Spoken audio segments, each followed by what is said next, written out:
The spark of defiance. The Grand Mirage restaurant stood as a beacon of luxury in the city's heart, a place where the elite gathered under glittering chandeliers to indulge in gourmet cuisine. Each table was adorned with pristine linens and flickering candles, and the air buzzed with the murmur of laughter, business deals, and social posturing. The restaurant's grandeur promised an escape from the mundane. But for Tara Daniels, it was a battlefield where she fought daily for her dignity. Tara was in her mid-30s, a single mother with a quiet strength that belied her petite frame. She had worked at the Grand Mirage for years, her polished professionalism masking the struggles she endured behind the scenes. Today, like any other day, she wore a crisp white shirt and a neatly pressed black apron, her hair tied back into a tight bun. Her smile never faltered, even as exhaustion clung to her like a second skin.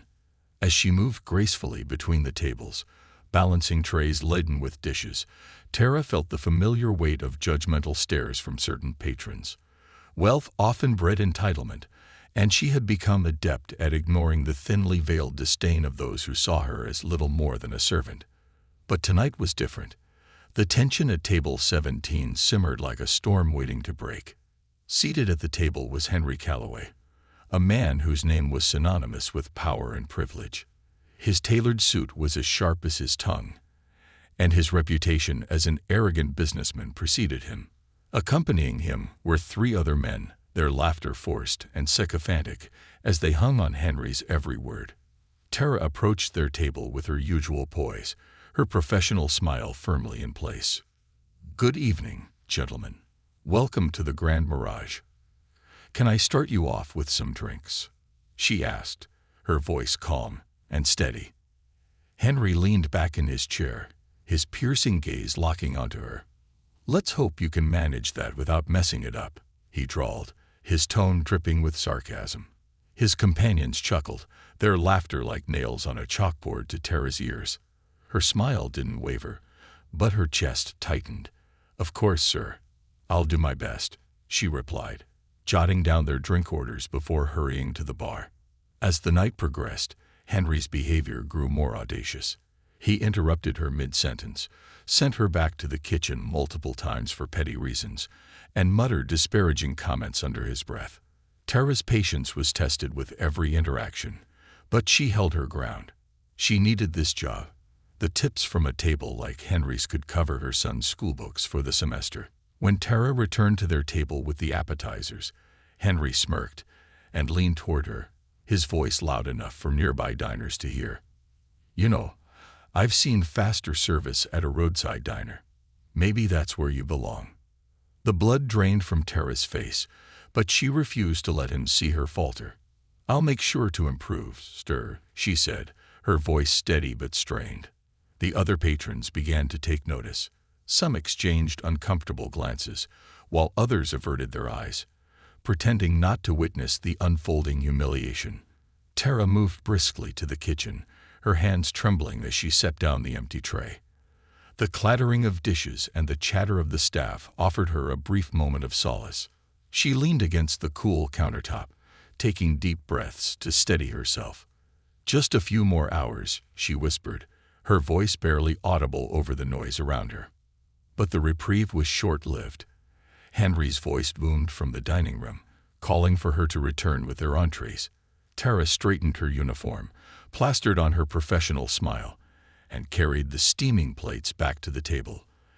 As she placed Henry's steak in front of him, he immediately scowled. "You call this medium rare? It looks like something you scraped off the highway," he barked, shoving the plate toward her. The force of his movement caused the steak knife to clatter against the table, drawing the attention of nearby diners. "I'm sorry, sir. I'll have the chef prepare a new one right away," Tara said, reaching for the plate. Henry didn't stop there. He stood abruptly, towering over her as he unleashed his tirade. "Do you even know what you're doing? This is supposed to be a fine dining establishment, not a charity case. Honestly, they'll hire anyone these days." The room fell silent. All eyes were on them now. Tara's cheeks burned with humiliation, but she refused to let her tears fall. She opened her mouth to apologize again, But before she could speak, Henry grabbed his glass of wine and, with a sneer, hurled its contents at her. The cold liquid hit her face and soaked her uniform, the rich red staining her white shirt like a cruel reminder of her shame. Gasps echoed through the dining room, followed by a heavy silence that seemed to stretch on forever. Tara stood frozen, the world around her blurring as the humiliation settled over her like a suffocating blanket. For a moment, no one moved. The other patrons stared, their expressions a mix of shock and discomfort. Henry smirked, clearly reveling in his display of dominance, while his companions exchanged uneasy glances but said nothing. Tara's vision swam as she fought to keep her composure. Her heart pounded in her chest, and her hands trembled at her sides. Without a word, she turned and walked away, her steps unsteady as she retreated to the sanctuary of the kitchen. As soon as she crossed the threshold, the tears she had been holding back spilled over. She leaned against the cool tile wall, her breath hitching as she tried to process what had just happened. The humiliation, the anger, the sheer injustice of it all threatened to overwhelm her. "Why?" she whispered, her voice trembling. "Why do people like him think they can treat us like this?" Her fellow staff members looked on in silence, their own expressions a mix of sympathy and helplessness. No one knew what to say. Tara's mind raced, replaying the moment over and over. The sting of the wine on her skin paled in comparison to the sting of Henry's words and actions. But as the initial wave of despair began to ebb, another emotion took its place: resolve. Tara straightened her back and wiped her tears with the sleeve of her stained shirt. She couldn't let this moment define her. She couldn't let Henry's cruelty rob her of her dignity. In that moment, a spark ignited within her. It wasn't just about what had happened to her. It was about every instance of injustice and disrespect she had endured throughout her life. She realized she had a choice: to remain a victim or to take a stand. Tara glanced at her reflection in the stainless steel of the kitchen appliances. Her face was streaked with wine and tears, but her eyes burned with determination. She wasn't sure how yet, but she knew she couldn't let this night end without reclaiming her dignity. Little did she know, the events of this night would set into motion a chain of events that would ripple far beyond the walls of the Grand Mirage. Tara's strength and resilience would soon inspire others in ways she could never have imagined. The storm brewing inside her was just the beginning of a revolution. The seed of revolution. The kitchen, once a bustling hub of clattering pots and rapid-fire orders, felt unusually still. Tara's coworkers hovered at a distance, their gazes filled with concern, but their words caught in the hesitation of uncertainty. What could they possibly say to ease the sting of the night's humiliation? The vibrant stain of wine on Tara's once pristine shirt was a glaring testament to the audacity of what had occurred. Tara stood at the sink, cold water running as she dabbed at the stain, though her mind was far from the task. Her reflection in the stainless steel backsplash caught her attention, her hair slightly disheveled, her cheeks flushed, her eyes red-rimmed but ablaze with something new. Anger and frustration had begun to simmer into something sharper, a determination to reclaim herself. The swinging kitchen doors burst open as the restaurant manager, Robert Grayson, stepped through. He was a tall, composed man in his 50s with salt and pepper hair and a penchant for diplomacy. His calm demeanor usually quelled even the most unruly patrons, but tonight his expression mirrored the turmoil Tara felt inside. "Tara," he began cautiously, his tone a mix of concern and professionalism. "Are you all right?" Tara turned to face him, her jaw set tight. "Do I look all right?" she replied, her voice low but steady. The question wasn't meant to accuse, but it carried the weight of her indignation. Robert sighed, stepping closer. "I saw everything. Henry Calloway's behavior was unacceptable. I'm so sorry this happened to you." "Sorry doesn't clean the wine off my shirt, Robert," Tara snapped, surprising herself with the edge in her voice. She rarely spoke out of turn, but tonight felt like the breaking point of a dam long under pressure. "I know," Robert said, holding up a hand in placation. "I'll handle this. I'll speak with Mr. Calloway personally." And what? Tara interjected, her frustration boiling over. You'll offer him a free meal to smooth things over. Comp his drinks to keep him coming back. Meanwhile, I'm supposed to what? Smile and pretend it never happened. Her words echoed through the kitchen, silencing the whispers of her coworkers. Tara's fists clenched at her sides as she took a step closer to the manager. For years, I've dealt with rude comments, inappropriate jokes, and outright disrespect from people like him. But tonight was different. He threw that drink because he thought he could. Because people like him always get away with it. She said, her voice breaking slightly. I can't. No, I won't. Keep quiet about this anymore. Robert hesitated, his mouth opening as if to respond, but no words came. The truth in Tara's statement was undeniable. The culture of catering to the whims of the wealthy had always come at a cost, but tonight the cost felt too high. Before Robert could formulate a response, another voice cut through the tension. She's right. It was Maria, one of the line cooks, her voice strong and clear. We've all seen it. The way some of these people treat us. They think because they have money, they can do whatever they want. Others began to nod in agreement, their murmurs of support growing louder. Tara looked around, surprised to see the solidarity forming around her. The staff had always worked together seamlessly during shifts, but this was different. This was unity born of shared struggle. Robert raised his hands to quiet the growing voices. I hear you, all of you, he said firmly. But I need to think about the restaurant's reputation. Mr. Calloway is a powerful man, and if we handle this the wrong way, it could have serious repercussions. Tara's eyes narrowed. Repercussions for who? For him, or for the rest of us who have to pick up the pieces every time someone like him walks through those doors? The question hung in the air, heavy with implication. Robert didn't answer, and that silence spoke volumes. Tara felt her resolve solidify. She wouldn't let this moment pass without taking action. In the hours that followed, word of the incident spread like wildfire through the restaurant and beyond. Patrons whispered among themselves, their eyes darting toward the kitchen doors as if expecting Tara to reemerge at any moment. Henry Calloway, meanwhile, lounged at his table with an air of smug satisfaction, completely unbothered by the attention his actions had garnered. But the atmosphere had changed. The laughter and jovial conversations that typically filled the Grand Mirage had been replaced by an uneasy quiet. Diners shifted uncomfortably in their seats, unsure whether to finish their meals or leave. A few had already discreetly asked for their checks, unwilling to linger in the shadow of such blatant cruelty. In the kitchen, Tara was far from idle. Fueled by a mixture of adrenaline and righteous anger, she began crafting a plan. Her phone buzzed incessantly on the counter where she had left it. Notifications flooding in from coworkers, friends, and even a few patrons who had witnessed the scene and wanted to express their support.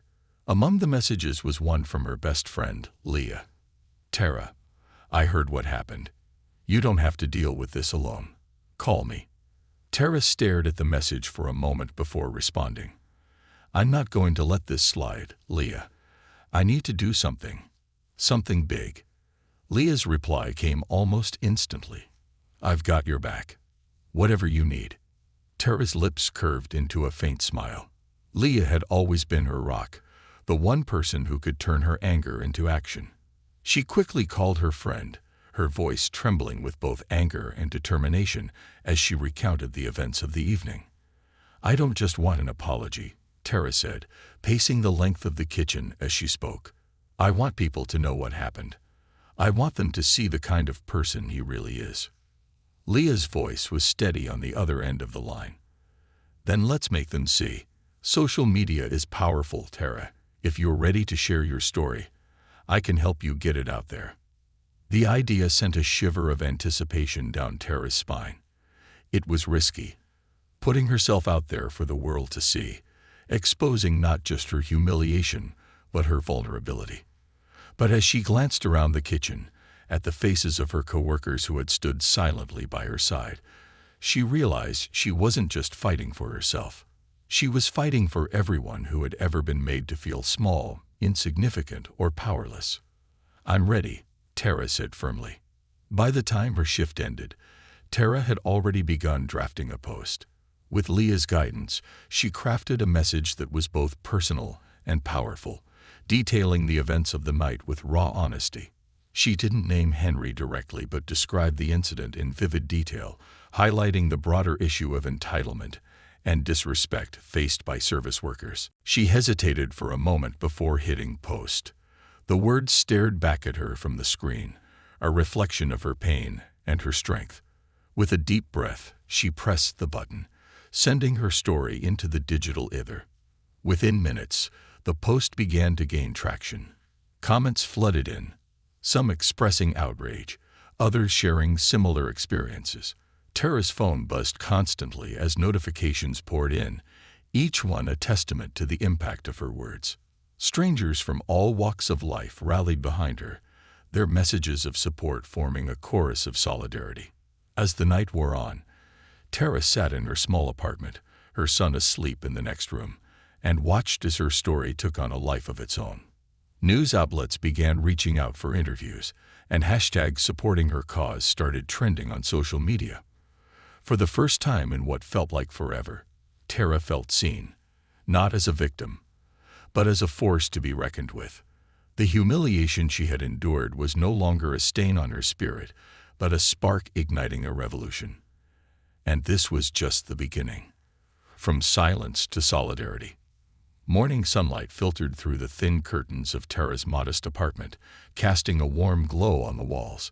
She sat at her small kitchen table, nursing a cup of coffee that had long gone cold. Her phone buzzed relentlessly beside her, a constant stream of notifications that had continued throughout the night. The post she had shared was no longer just a personal story, it had become a movement. By now, the original post had been shared thousands of times. The comments ranged from empathetic support to calls for boycotts of the Grand Mirage. People from across the country, even the world, chimed in with their own stories of injustice and humiliation. Tara had inadvertently tapped into a deep well of shared experiences, and the floodgates were open. Her best friend Leah arrived shortly after dawn, a determined look on her face. "Girl, you've started something big," she said, dropping her bag onto the chair beside Tara. "This isn't just about you anymore. People are paying attention." Tara sighed, running a hand through her hair. "I wasn't trying to start a revolution. I couldn't stay silent anymore." "And you shouldn't have," Leah said firmly. "But now that this is out there, you need to decide what comes next. Are you ready for this?" Tara set down her cup and met Leah's gaze. "I don't know what this is, but I know I can't go back to the way things were. Not after last night." Leah nodded, pulling out her laptop. "Good, because you're going to need a plan. Let's start by responding to the messages that matter and ignoring the trolls." Together, they sifted through the avalanche of notifications. Among the messages were several from journalists and activists offering to help amplify Tara's story. There were also messages from fellow service workers who had faced similar humiliations, their words filled with both gratitude and anger. One in particular caught Tara's eye, a heartfelt message from a waitress in a small diner across the country. "I've dealt with so many Henrys in my life," the message read, "but seeing you stand up gives me hope. Thank you for speaking out." Tara's chest tightened as she read the words. This wasn't just about her anymore. Her voice had become a rallying cry for countless others who had endured the same indignities in silence. Meanwhile, at the Grand Mirage, the atmosphere was anything but ordinary. The usual hum of activity was overshadowed by a palpable tension. Employees whispered to one another about Tara's post, their conversations laced with a mix of admiration and apprehension. The restaurant's management had already caught wind of the growing uproar online, and the general manager, Robert Grayson, was in crisis mode. Robert stood in his office, pacing back and forth as he fielded phone calls from corporate headquarters. "Yes, I understand the gravity of the situation," he said into the receiver, his voice strained. "We're handling it internally." "No, I don't think issuing a statement right now is the best move. We need to. The call was abruptly interrupted by a knock at the door. Robert opened it to find Maria, the line cook, standing with her arms crossed. "We need to talk," she said, her tone leaving no room for argument. Robert sighed, motioning for her to enter. "If this is about Tara—" "It's not just about Tara," Maria cut him off. "It's about all of us. You've seen the post, right? She's not wrong. People like Henry Calloway walk in here and treat us like dirt, and we're supposed to just smile and take it. But last night was different. That man threw a drink at her, Robert. He humiliated her in front of everyone, and we all just stood there. I understand your frustration," Robert began, but Maria wasn't finished. "No, I don't think you do," she said sharply. "You've been telling us to let it go for years, but how much longer can we let it go before we lose every shred of dignity we have left?" Robert opened his mouth to respond, but the weight of her words stopped him. He sank into his chair, rubbing his temples. "What do you want me to do, Maria? Fire Henry Calloway? He's a powerful man with deep connections. If we make an enemy of him, it could ruin this restaurant." Maria leaned forward, her voice lowering but growing fiercer. "Then maybe it's time to ask yourself what kind of restaurant you want to run.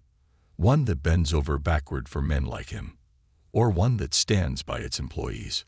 Tara's post continued to ripple through social media, gaining traction with each passing hour. Local news outlets picked up the story, framing it as a David versus Goliath tale of a hardworking waitress standing up against a wealthy bully. The public response was overwhelming. Protesters began to gather outside the Grand Mirage, holding signs that read, "Respect workers," and "No more Henrys." Inside her apartment, Tara watched the news coverage with a mixture of disbelief and apprehension. "I didn't think it would go this far," she admitted to Leah. Leah smirked. "That's the thing about telling the truth. It has a way of catching fire. But this is a good thing, Tara. People are waking up." Just then, Tara's phone buzzed with a call from an unknown number. She hesitated before answering. "Hello, Tara Daniels.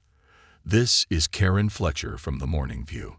We'd love to have you on our show to talk about your experience and the larger conversation it sparked." Tara's breath caught. National television. The thought terrified her, but she also realized what an opportunity it was. After a moment's hesitation, she said, "I'll do it." The next morning, Tara sat in the green room of the studio, her nerves jangling like live wires. Leah sat beside her, squeezing her hand reassuringly. "You've got this," she said. "Just speak from the heart." When it was time, Tara was ushered onto the set, the bright lights and cameras making her heart race.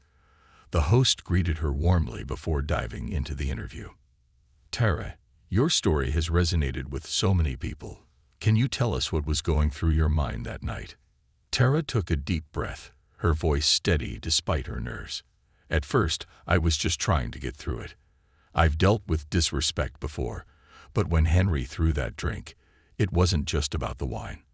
It was about the years of being treated like I didn't matter. That moment was the tipping point." The host nodded empathetically. "And now your story has inspired a movement. How does that feel?" "It's overwhelming, but it's also empowering," Tara said. "This isn't just my story. It's the story of countless workers who face humiliation and disrespect every day. I'm speaking out because I want people to understand that we deserve dignity, no matter what our job is." The audience erupted in applause, and Tara felt a surge of confidence. For the first time, she felt like her voice truly mattered. By the time she returned home, Tara's story had reached new heights. Donations poured in from strangers who wanted to support her, and activists began organizing a nationwide campaign to advocate for better treatment of service workers. The movement was no longer just about Tara. It was about a fundamental shift in how society valued those who worked tirelessly behind the scenes. But as the movement grew, so did the backlash. Henry Calloway's legal team threatened to sue Tara for defamation, claiming her post had damaged his reputation. Tara stood firm, refusing to back down despite the mounting pressure. "I didn't lie," she said resolutely to Leah. "Everything I said was the truth, and I'm not afraid to fight for it." Tara's story was no longer just a spark. It was a blaze, and the world was watching as she stood at the center of it all, unyielding in her resolve.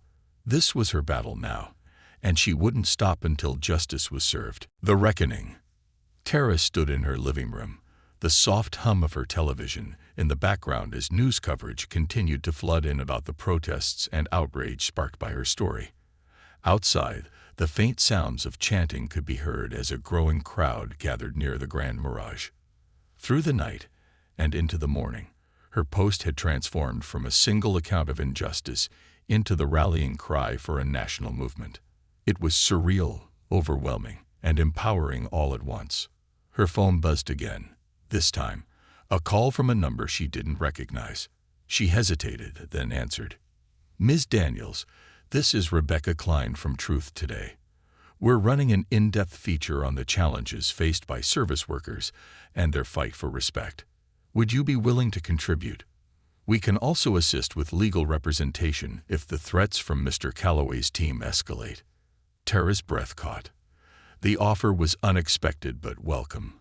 "I'd be happy to," she replied after a pause. "And thank you for offering the support. I might need it." "Then let's set up a meeting to discuss your story further," Rebecca said. "And Tara, you're doing something incredible here. Don't lose sight of that." As the call ended, Tara felt a renewed sense of purpose. For so long, she had felt invisible, her struggles unseen and her voice unheard.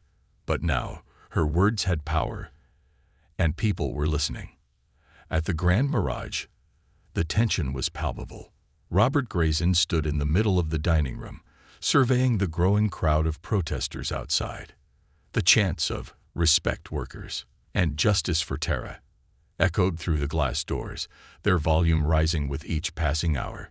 Signs waved above the crowd, their bold letters a sharp contrast to the otherwise pristine facade of the restaurant.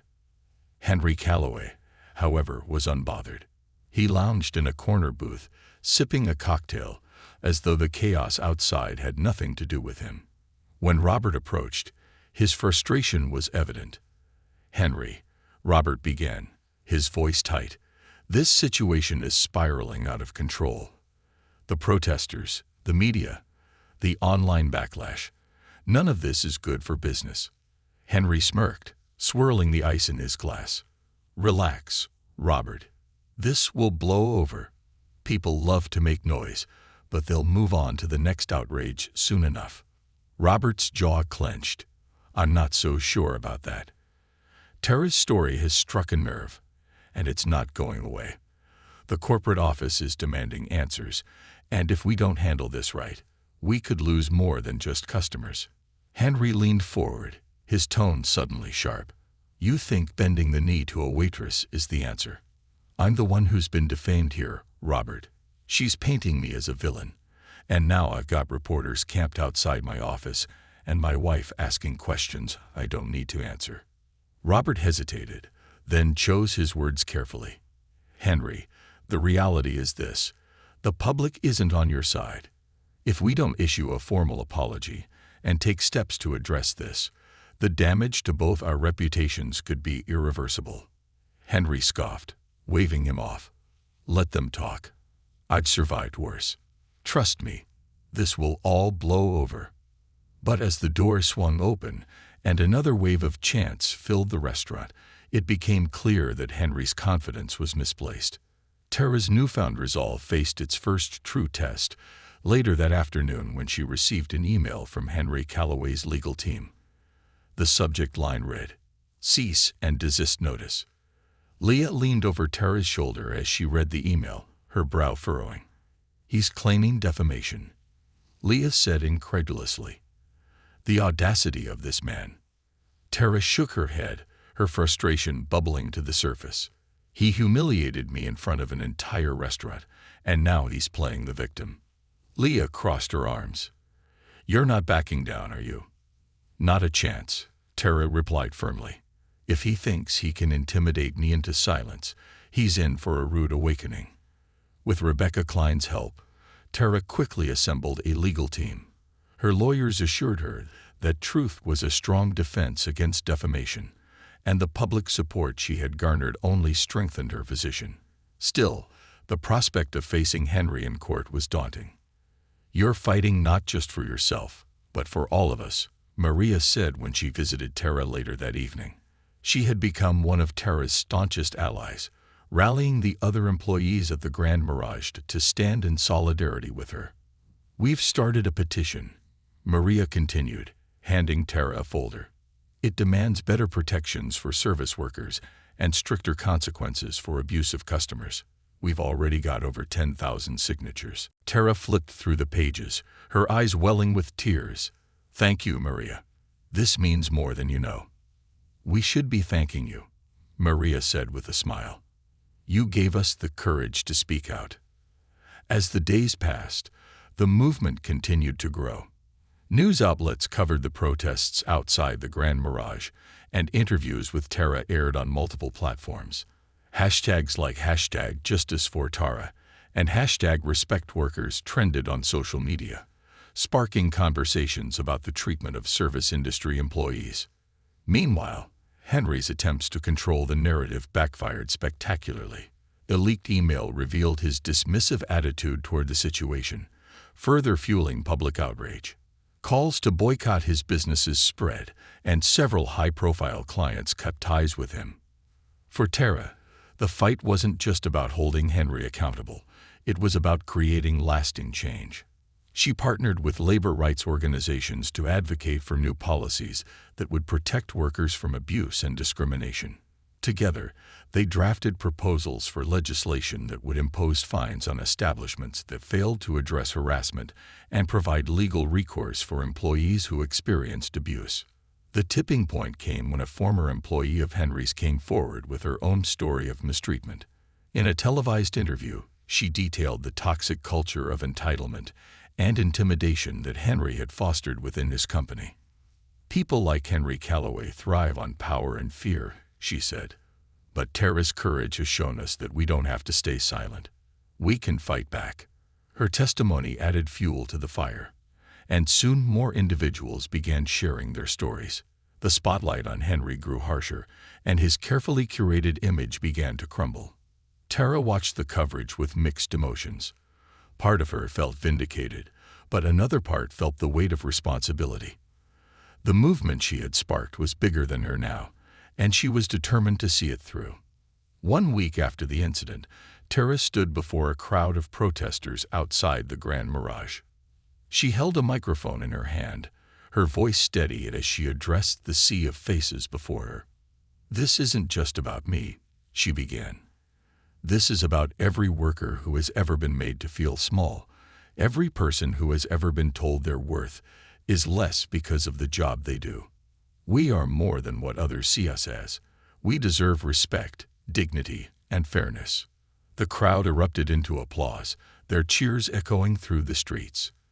Tara's heart swelled with pride and determination. She had found her voice, and she wasn't going to stop using it. As she stepped down from the makeshift stage, Leah was waiting for her with a wide grin. "You killed it, girl. You're a force to be reckoned with." Tara smiled, her confidence growing with each passing day. She knew the fight wasn't over, but for the first time in a long time, she felt hopeful. Change was coming, and Tara Daniels was leading the charge.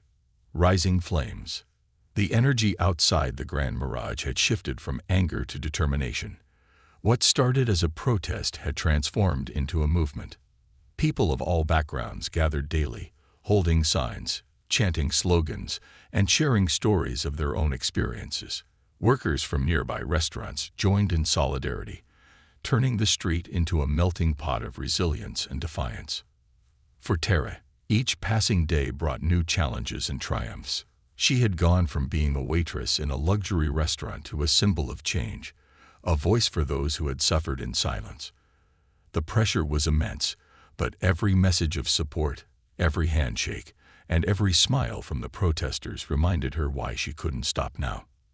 That morning, Tara received a call from one of her lawyers, Jessica, a sharp and compassionate woman who had taken Tara's case personally. Her voice on the phone was steady, but Tara could sense the weight of her words.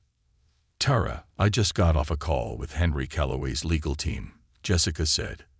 "They're offering a settlement. A significant one." Tara's heart skipped a beat. "What does that mean?" "It means they want this to go away quietly," Jessica explained. "No admission of guilt, no apology, just money in exchange for your silence. It's a lot of money, Tara. Enough to make a real difference for you and your son." Tara leaned back in her chair, her thoughts swirling. The offer was tempting. She thought of her son, Noah, and the opportunities this money could provide for him. A better education, a more stable future. But then she thought about the faces of the protesters, the messages from strangers who looked to her as a beacon of hope. This wasn't just about her anymore. "What happens if I don't take it?" Tara asked. "Then we go to court," Jessica replied. "It'll be a fight, no doubt about it. But you have the truth on your side, and the public is overwhelmingly in your corner." Tara took a deep breath, the weight of the decision pressing down on her. "I can't take the money," she said finally. "Not if it means staying silent. This is bigger than me." Jessica didn't sound surprised. "I thought you'd say that. I'll let them know." The decision to reject the settlement sent shockwaves through the media. News outlets praised Tara's integrity, framing her as a champion of justice. Support for the movement grew, with prominent figures lending their voices to the cause.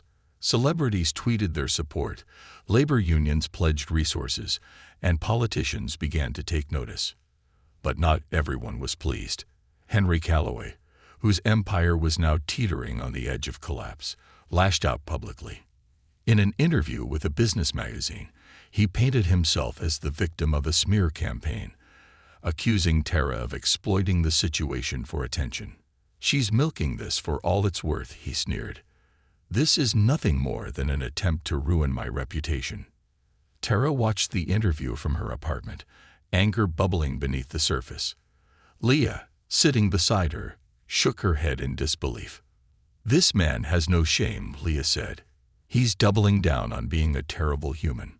"I expected this," Tara replied, her voice calm but firm. "Bullies like him always blame others for their downfall. But he's not getting away with it." The following day, Tara held a press conference. She stood at a podium outside the courthouse, flanked by her lawyers and members of the movement. Reporters crowded in front of her, their cameras and microphones aimed like weapons, ready to capture her every word.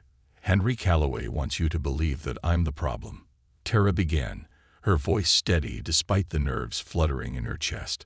"He wants you to think this is about ruining his reputation. But this isn't about him. It's about all of us." She paused, letting her words sink in. The crowd, both reporters and supporters, hung on her every word. This movement isn't about one drink thrown in one restaurant. It's about the years of disrespect, the countless workers who've been told their worth is tied to the money in someone else's wallet. It's about standing up and saying, "Enough. I won't be silenced.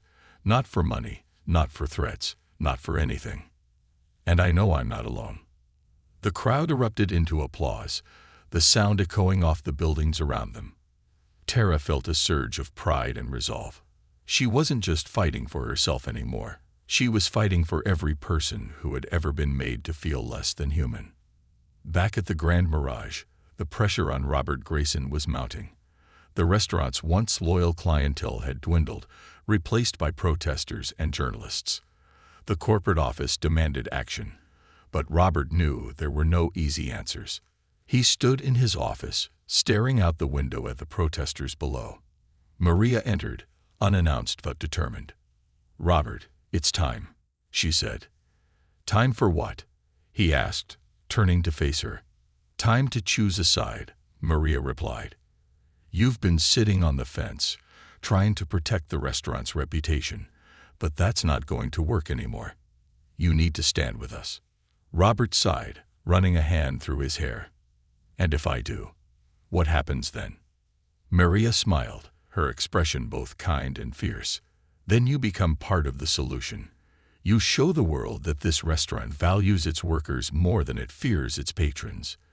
You do the right thing. Robert stared at her for a long moment before nodding. All right, let's do this. The next morning, Robert held his own press conference. Standing in front of the Grand Mirage, he addressed the crowd of reporters and protesters. Over the past week, this restaurant has been at the center of a firestorm, he began. And rightly so. What happened to Tara Daniels was unacceptable, and it never should have happened in the first place. On behalf of the Grand Mirage, I want to apologize to Tara, to our staff, and to anyone who has ever felt disrespected or undervalued in our establishment. The crowd murmured in surprise, but Robert wasn't done. We are implementing immediate changes to ensure that our employees are treated with the dignity and respect they deserve. This includes mandatory training for all staff and patrons, stricter policies against harassment, and a zero-tolerance policy for abusive behavior. We are also pledging to support legislation that protects workers' rights across the industry. As Robert finished, the crowd erupted into cheers. Tara, watching from the sidelines, felt a mix of relief and validation. It wasn't the end, but it was a step in the right direction. Later that evening, Tara sat on her couch, her son Noah snuggled beside her as they watched the news.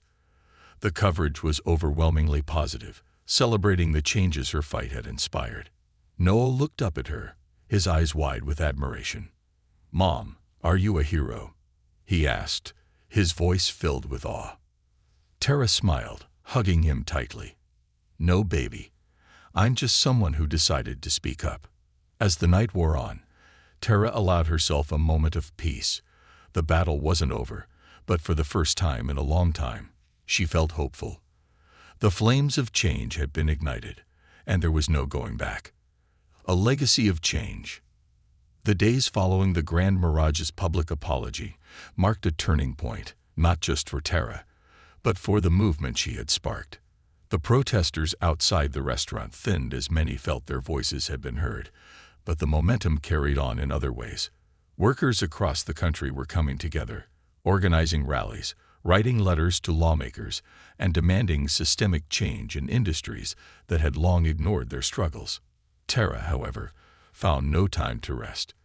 The demands on her time grew with each passing day. Between interviews, community meetings, and the ongoing legal battle with Henry Calloway, her schedule was relentless. Yet every time she felt the weight of exhaustion creeping in, she reminded herself of why she had started this journey. It wasn't just about one night at a restaurant. It was about dismantling the structures that allowed people like Henry to act with impunity. A courtroom showdown. The courtroom was packed on the day of the first hearing in Henry Calloway's defamation lawsuit against Tara. The air buzzed with tension, and every seat was filled with journalists, activists, and curious onlookers eager to see how the battle between David and Goliath would unfold. Tara sat at the defendant's table, her posture calm but resolute. Beside her, Jessica shuffled through papers, her sharp eyes scanning the room. At the plaintiff's table, Henry oozed his usual arrogance, his legal team surrounding him like a fortress. He leaned back in his chair, flashing a smug smile as if victory was assured. The judge entered, and the courtroom fell silent. As proceedings began, Henry's lawyer launched into a carefully rehearsed argument, painting Tara as a manipulative opportunist who had exaggerated the events for personal gain. He claimed that Henry's reputation and businesses had suffered irreparable harm because of her actions. When it was Jessica's turn to respond, she stood confidently, her voice ringing clear and steady. "Your Honor, the truth is not defamatory. Ms. Daniels' account of that night is supported by witness testimony, video evidence, and the actions of the plaintiff himself. This lawsuit is not about justice. It's about silencing a voice that dared to speak out." Jessica's words landed like a hammer, and Tara felt a surge of gratitude for the woman who had become both her advocate and her ally. The hearing concluded with the judge ruling that the case would proceed to trial, but Tara wasn't discouraged. If anything, she was more determined than ever to fight for the truth. A growing network. In the weeks leading up to the trial, Tara found herself at the center of a rapidly expanding network of activists and workers' rights advocates. Her story had become a catalyst, inspiring others to come forward with their own accounts of mistreatment and abuse in the workplace. One evening, Tara attended a town hall meeting organized by a local workers' rights group. The room was packed with people from all walks of life: waiters, retail workers, hotel staff, all sharing their experiences and brainstorming solutions. When Tara stood to speak, the room fell silent. "I'm just one person," she began, her voice steady but full of emotion. "I didn't start this because I wanted attention or recognition. I started this because I couldn't stay silent anymore. And now I see that none of us have to stay silent. Together, we're stronger than the systems that try to keep us down."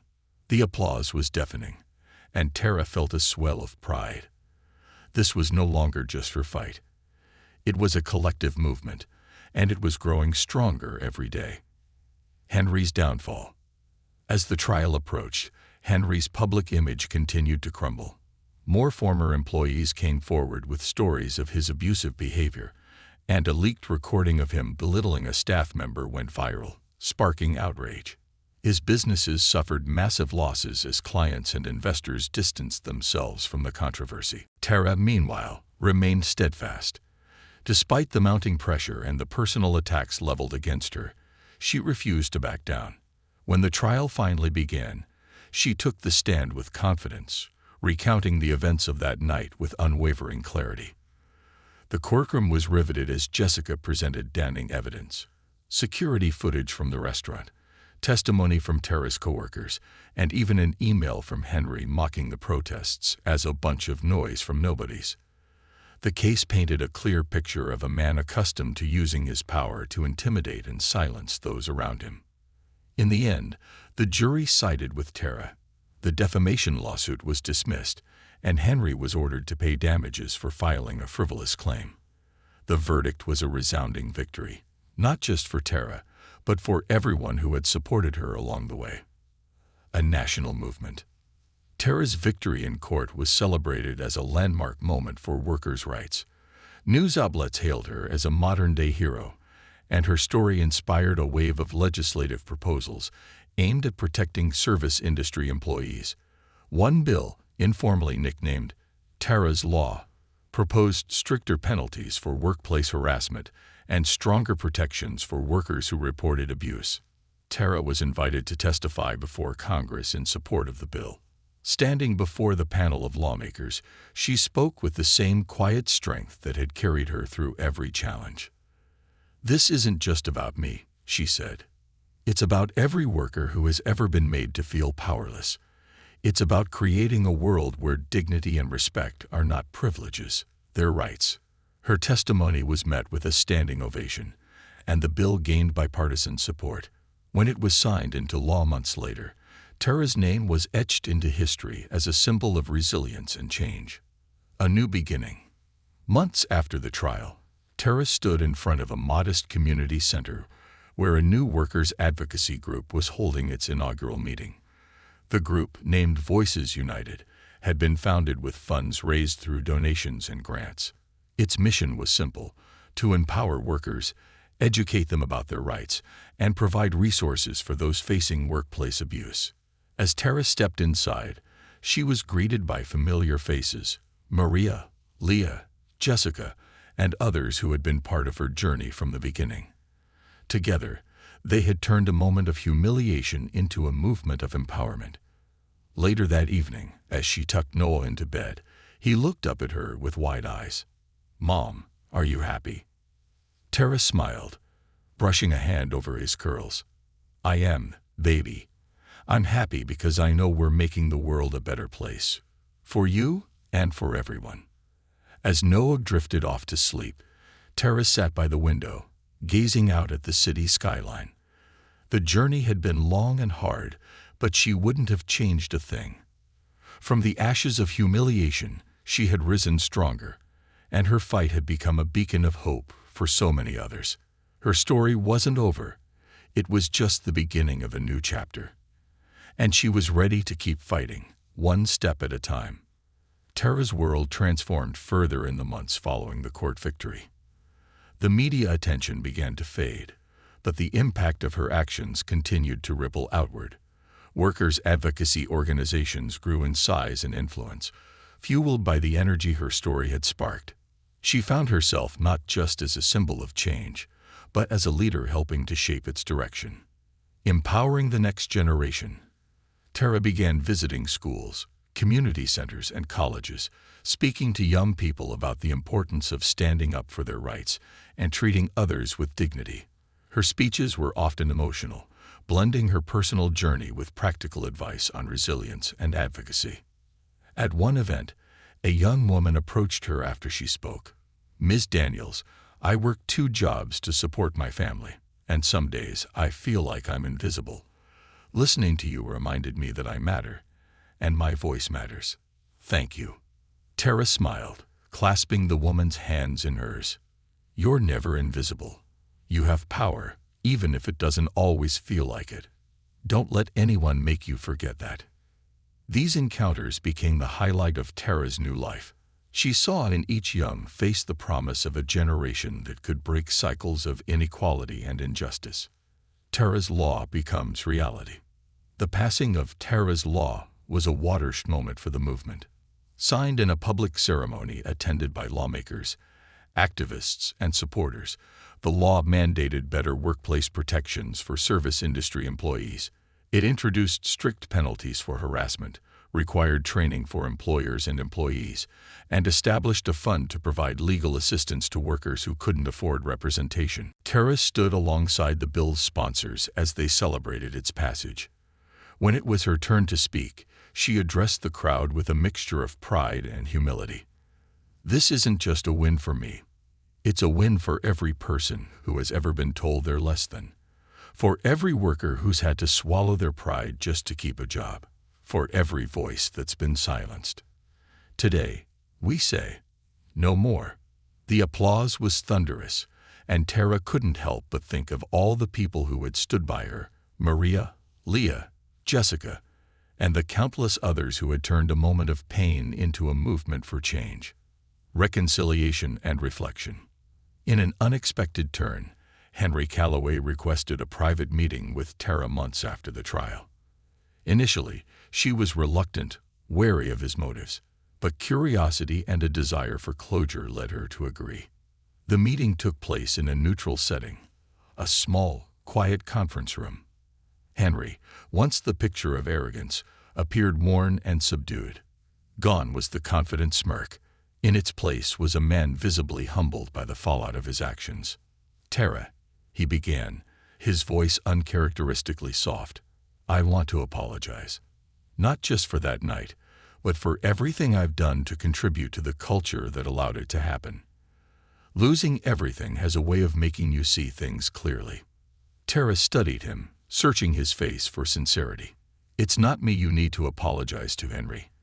It's every person you've ever belittled, every employee who's had to endure your cruelty."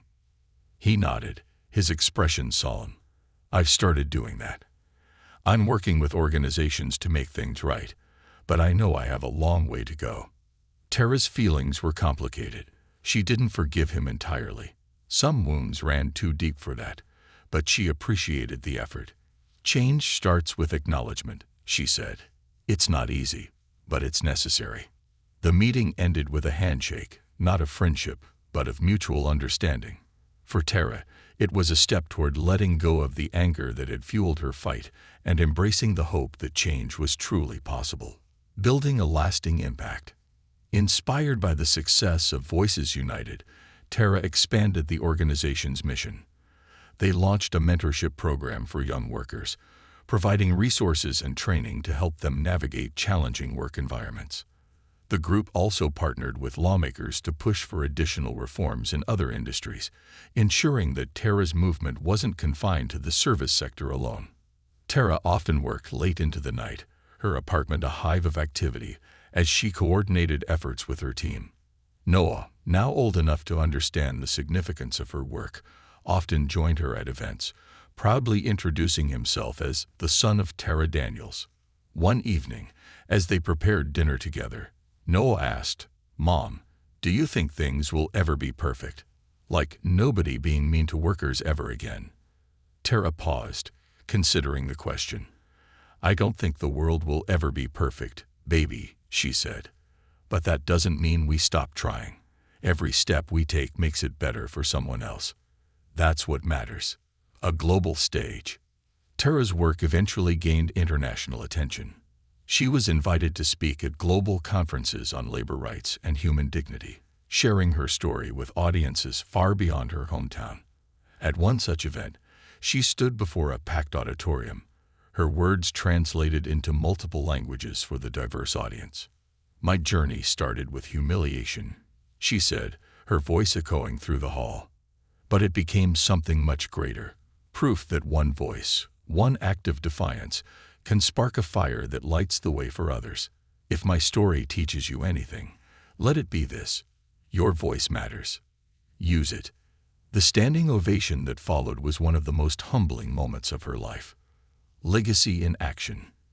Years later, Tara walked into a restaurant where she was meeting Leah for lunch. As she glanced around, she noticed something that brought a smile to her face. A plaque near the entrance that read, "We stand with our workers. Respect and dignity are non-negotiable." Leah greeted her with a hug. "You see that?" she said, nodding toward the plaque. "That's you, Tara. That's your legacy." Tara laughed softly, her heart full. "It's not just me. It's all of us." As they sat down to eat, Tara couldn't help but reflect on how far she had come. The journey had been long and often painful, but it had been worth every step. She had turned a moment of despair into a beacon of hope, and the world was a little brighter because of it. Her fight wasn't over. There was always more to do. But for now, she allowed herself a moment to breathe, to celebrate, and to look forward to the future with hope. Tara Daniels had found her voice, and she was determined to use it for as long as the world needed to hear it.